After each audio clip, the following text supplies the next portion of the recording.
अक्सर स्कूलों में टीचर पूछते हैं बच्चों को, यहाँ तक कि मैंने नरेंद्र मोदी जी एक प्रोग्राम ले रहे थे स्कूल के बच्चों का, वहाँ पर भी ये सवाल पूछते हुए देखा कि बच्चों को पूछा जाता है, बड़े होके क्या बनोगे?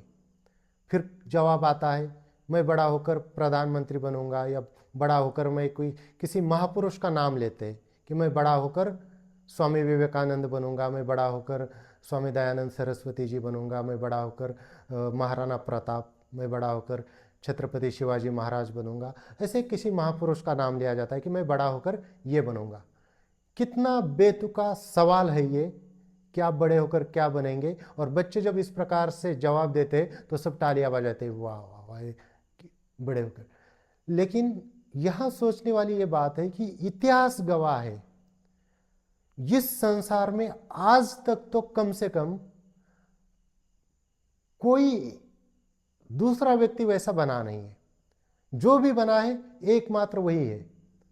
ना राम दूसरे बन पाए कोई, ना रावण बन पाया, ना कृष्ण दूसरा कोई बन पाया, ना दूसरा कोई अर्जुन बन पाया, ना दूसरा कोई कर्ण बन पाया, ना दूसरे कोई छत्रपति शिवाजी महाराज बन पाए, ना दूसरे कोई विवेकानंद बन पाए।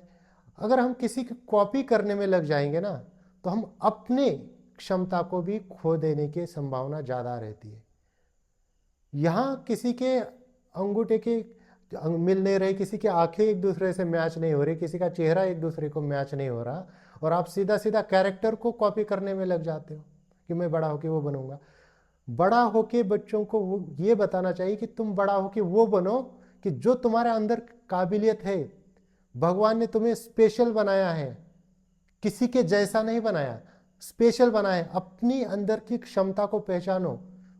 हर एक इंसान को किसी विशेष मकसद के लिए बनाया गया है, एक विशेष पावर देके बनाया गया है कि वैसी पावर इस संसार में दूसरे किसी के पास नहीं होती।